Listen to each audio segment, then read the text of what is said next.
নমস্কাৰ আপোনালোক সকলোকে জেডি নিউজৰ অন্য এটা ভিডিঅ'লৈ স্বাগতম জনাই এই মুহূৰ্তত দিবলৈ লৈছো দিনটোৰ প্ৰথমটো খুবেই গুৰুত্বপূৰ্ণ খবৰ কিয়নো ইতিমধ্যে সম্পন্ন হৈ যোৱা বিধানসভা নিৰ্বাচনত কোনটো দলে কিমানখন আসন লাভ কৰিব এই সন্দৰ্ভত মুখ্যমন্ত্ৰী হিমন্ত বিশ্ব শৰ্মাই এক ভৱিষ্যতবাণী কৰা দেখিবলৈ পোৱা গৈছে।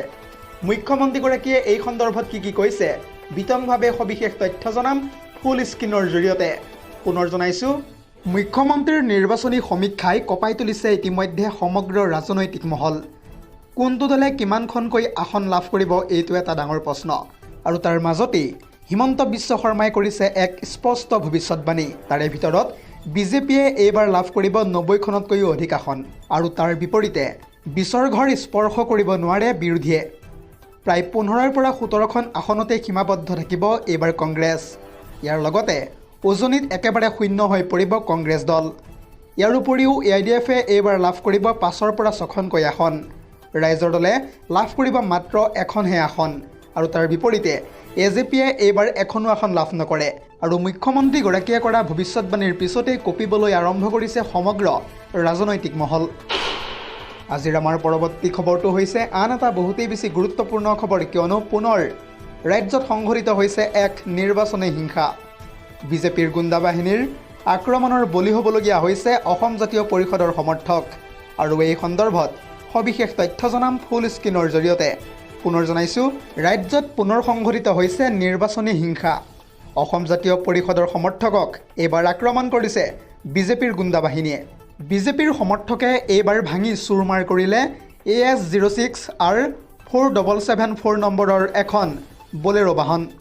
অসম জাতীয় পৰিষদৰ প্ৰাৰ্থী তথা লুৰিণজ্যোতি গগৈক আক্ৰমণৰ লক্ষ্য কৰি লৈছিল বুলি মন্তব্য কৰিছে ইতিমধ্যে AJPৰ একাংশ সমৰ্থকে। আজিৰ আমাৰ পৰৱৰ্তী খবৰটো হৈছে আন এটা বহুতেই বেছি গুৰুত্বপূৰ্ণ খবৰ কিয়নো যোৱাকালিৰ দিনটোত ভোট দিবলৈ গৈ মৃত্যুৰ মুখত পৰিলে পুত্ৰ আৰু মাতৃ। ভোটগ্ৰহণৰ দিনাই ৰাজ্য কঁপাই গৈছে এক ভয়ংকৰ দুৰ্ঘটনাই আৰু এই ঘটনাটো ক'ত আৰু কেতিয়া সংঘটিত হৈছে সবিশেষ তথ্য জনাম ফুল স্ক্ৰীনৰ জৰিয়তে। পুনৰ জনাইছো যোৱাকালিৰ দিনটোত ভোট দিবলৈ গৈ মৃত্যুৰ মুখত পৰিলে মাতৃ আৰু পুত্ৰ। ভোটগ্ৰহণৰ দিনাই সমগ্ৰ ৰাজ্য কঁপাই গৈছে এক শিহৰণকাৰী ঘটনাই। জানিব পৰা মতে কোকৰাঝাৰ জিলাৰ চেৰফাংগুৰি থানাৰ অন্তৰ্গত কলবাৰীত সংঘটিত হৈছে এই ভয়ংকৰ ঘটনাটো। জানিব পৰা মতে ভোট দিবলৈ গৈ থকা সময়তে ট্ৰাকৰ খুন্দাত নিহত হয় মাতৃ আৰু পুত্ৰৰ আৰু দুয়োৰে ঘৰ কোকৰাঝাৰৰ লুংচুং বনাঞ্চলত বুলি ইতিমধ্যে জানিব পৰা গৈছে। জানিব পৰা মতে মটৰ চাইকেল লৈ ভোট কেন্দ্ৰলৈ গৈ আছিল মাতৃ আৰু পুত্ৰ আৰু ভোট কেন্দ্ৰলৈ গৈ থকা অৱস্থাতে এখন ট্ৰাকে মহতিয়াই নিয়ে মাতৃ আৰু পুত্ৰক আৰু এই ঘটনাটো সংঘটিত কৰিয়েই পলায়ন কৰে ট্ৰাকখনৰ চালকে। দৰ্শকসকল আৰু বহুতো গুৰুত্বপূৰ্ণ খবৰ আছে। যদিহে আপুনি এতিয়ালৈকে এই ভিডিঅ'টোত লাইক কৰা নাই তেন্তে এতিয়াই লাইক কৰি দিয়ক আৰু এনেধৰণৰ খবৰসমূহ প্ৰত্যেক দিনে পাই থাকিবৰ কাৰণে চেনেলটো ছাবস্ক্ৰাইব কৰি ভিডিঅ'টোত এটাকৈ লাইক কৰি দিব। এই মুহূৰ্তত দিবলৈ লৈছোঁ দিনটোৰ আন এটা বহুতেই বেছি গুৰুত্বপূৰ্ণ খবৰ কিয়নো কুশল দৌৰীয়ে হত্যা কৰা 64জনকৈ লোকৰ তথ্য ইতিমধ্যে ৰাজহুৱা কৰি পেলালে বিধায়ক অখিল গগৈয়ে। কেইটামান মুহূৰ্তৰ পূৰ্বে ন্যায়াধীশ KN শইকীয়া আয়োগৰ প্ৰতিবেদন ৰাজহুৱা কৰি দিলে অখিল গগৈয়ে। পুনৰ জনাইছো জয়ন্ত হাজৰিকা ওৰফে কুশল দৌৰীয়ে হত্যা কৰা 64জনকৈ লোকৰ তালিকা প্ৰকাশ কৰিলে অখিল গগৈয়ে। শিৱসাগৰত সংবাদমেলৰ জৰিয়তে এই তথ্য ৰাজহুৱা কৰিলে বিধায়কগৰাকীয়ে।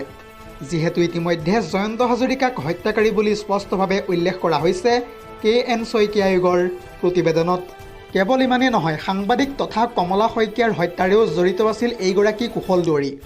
কেৱল ইমানেই নহয় জয়ন্ত হাজৰিকা দিগন্ত দাসৰ হত্যাকাৰী বুলিও স্পষ্টভাৱে ইতিমধ্যে উল্লেখ কৰা হৈছে KN শইকীয়া আয়োগৰ প্ৰতিবেদনত। সাক্ষী আৰু প্ৰশাসনে এই কথা জনাইছে বুলি ইতিমধ্যে ডাঙৰ মন্তব্য কৰিছে শিৱসাগৰৰ বিধায়ক অখিল গগৈয়ে। শিৱসাগৰত জয়ন্ত হাজৰিকাই প্ৰায় 64জনকৈ লোকক হত্যা কৰা তথ্য ফাদিল কৰিছে ইতিমধ্যে অখিল গগৈয়ে। তাৰে ভিতৰত 5জন মাৰোৱাৰী, 4জন অনুসূচিত জাতি, 59জন আহোম, কলিতাকে ধৰি বিভিন্ন লোকক হত্যা কৰাৰ অভিযোগ উত্থাপিত কৰিছে এতিয়া অখিল গগৈয়ে। এই মুহূৰ্তত দিবলৈ লৈছোঁ দিনটোৰ আন এটা বহুতেই বেছি গুৰুত্বপূৰ্ণ খবৰ কিয়নো কংগ্ৰেছ চৰকাৰ আহিলে কি হ'ব হিমন্ত বিশ্ব শৰ্মাৰ এই প্ৰশ্নটো উত্থাপিত কৰি কেইবাটাও গুৰুত্বপূৰ্ণ মন্তব্য কৰিছে ৰাহুল গান্ধীয়ে। ৰাহুল গান্ধীয়ে এই সন্দৰ্ভত কি কৈছে বিতংভাৱে সবিশেষ তথ্য চাওঁ আহক। পুনৰ জনাইছোঁ কংগ্ৰেছ চৰকাৰ আহিলে হাতজোৰ কৰি ক্ষমা খুজিব লাগিব মুখ্যমন্ত্ৰী হিমন্ত বিশ্ব শৰ্মাই। হিমন্ত বিশ্ব শৰ্মাৰ এটা দুৰ্নীতিৰ বিৰুদ্ধে কঠোৰতকৈও কঠোৰ ব্যৱস্থা লোৱা হ'ব, এয়া মন্তব্য ৰাহুল গান্ধীৰ। ইয়াৰ লগতে ভাৰতৰ আটাইতকৈ বেছি দুৰ্নীতিগ্ৰস্ত মুখ্যমন্ত্ৰীজনেই হৈছে হিমন্ত বিশ্ব শৰ্মা। হিমন্ত বিশ্ব শৰ্মাৰ ৰিম'ট কণ্ট্ৰল নৰেন্দ্ৰ মোদী আৰু অমিত শ্বাহৰ হাতত আছে বুলি এতিয়া এক প্ৰকাৰ কটাক্ষ কৰা দেখিবলৈ পোৱা গৈছে বিৰোধী দলপতি ৰাহুল গান্ধীয়ে। কেৱল ইমানেই নহয়, প্ৰধানমন্ত্ৰী আৰু অসমৰ মুখ্যমন্ত্ৰীয়ে অসমৰ জনতাক এতিয়া লুটি আছে। খিলঞ্জীয়া লোকৰ ভূমি কাঢ়ি নিছে হিমন্ত বিশ্ব শৰ্মাই। আদানী আম্বানী ৰামদেৱক ইতিমধ্যে গতাই দিছে খিলঞ্জীয়াৰ মাটি, আৰু সেইকাৰণেই কংগ্ৰেছ চৰকাৰ আহিলেই হাতজোৰ কৰি প্ৰথমতে ক্ষমা খুজিব লাগিব হিমন্ত বিশ্ব শৰ্মাই। হিমন্ত বিশ্ব শৰ্মাৰ এটা দুৰ্নীতিৰ বিৰুদ্ধে কঠোৰতকৈও কঠোৰ ব্যৱস্থা লোৱা হ'ব বুলি ইতিমধ্যে ডাঙৰ মন্তব্য কৰিছে ৰাহুল গান্ধীয়ে। পৰৱৰ্তী খবৰটো হৈছে আন এটা বহুতেই বেছি গুৰুত্বপূৰ্ণ খবৰ, কিয়নো বতৰে ইতিমধ্যে ধাৰণ কৰিছে সংহাৰী ৰূপ, আৰু তাৰে পৰিপ্ৰেক্ষিতত বৰজাস্থিত আঞ্চলিক বতৰ বিজ্ঞান কেন্দ্ৰই ৰাজ্যৰ কেইবাখনো জিলাত এলাৰ্ট জাৰি কৰা দেখিবলৈ পোৱা গৈছে। আৰু এই সন্দৰ্ভত বিতংভাৱে সবিশেষ তথ্য জনাম ফুল স্ক্ৰীনৰ জৰিয়তে। পুনৰ জনাইছোঁ, আজি নিশা ৰাজ্যত প্ৰচণ্ডভাৱে সংহাৰ চলাব বিধ্বংসী ধুমুহাই।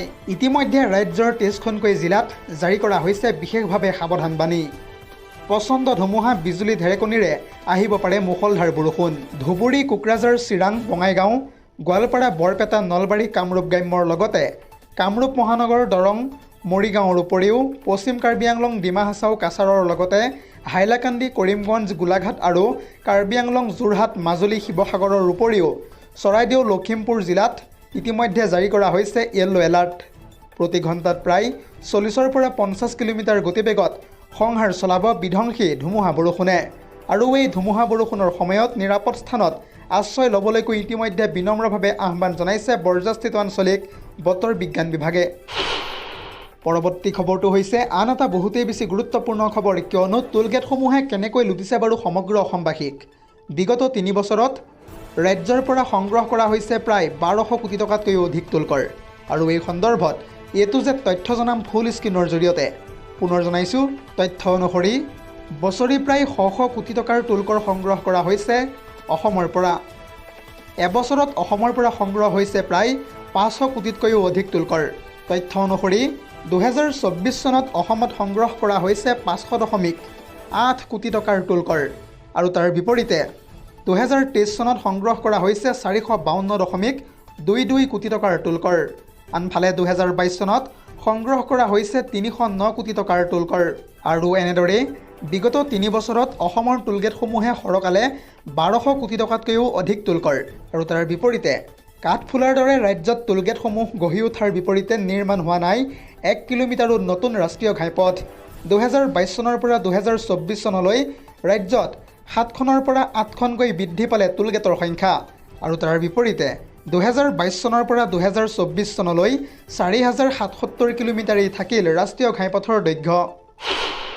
আজিৰ আমাৰ পৰৱৰ্তী খবৰটো হৈছে আন এটা বহুতেই বেছি গুৰুত্বপূৰ্ণ খবৰ, কিয়নো ৰন্ধন গেছ LPGক লৈ আহি পৰিছে এটা ডাঙৰ খবৰ। পুনৰ আহি পৰিছে 24,000 মেট্ৰিক টন LPG, আৰু এই সন্দৰ্ভত বিতংভাৱে সবিশেষ তথ্য চাওঁ আহক। পুনৰ জনাইছোঁ, ৰন্ধন গেছ তথা LPGক লৈ আহি পৰিছে এটা বিগ ব্ৰেকিং আপডেট। পুনৰ আহিল 24,000 মেট্ৰিক টন LPG। হৰমুজৰ পৰা আহি বিশাখাপট্টনমৰ বন্দৰত ইতিমধ্যে উপস্থিত হৈছে গেছ পৰিবাহী জাহাজ তথা BW ব্ৰিজ। প্ৰায় 24,000 মেট্ৰিক টন ৰন্ধন গেছ লৈ অনা হৈছে এই বিশাল জাহাজখনত। কেৱল ইমানেই নহয়, ইতিমধ্যে আন 2 জাহাজ তথা লুপিনাছ আৰু AI উইকোৰো উপস্থিত হ'বহি বন্দৰত। লগতে হয়তো আন কেইবাখনো গেছ পৰিবাহী জাহাজ 2 এদিনতে উপস্থিত হ'বহি ভাৰতত। মুঠতে যি কি নহওক, দেশত ভুলতো নাটনি নহয় ৰন্ধন gas. News desk report, ZD news.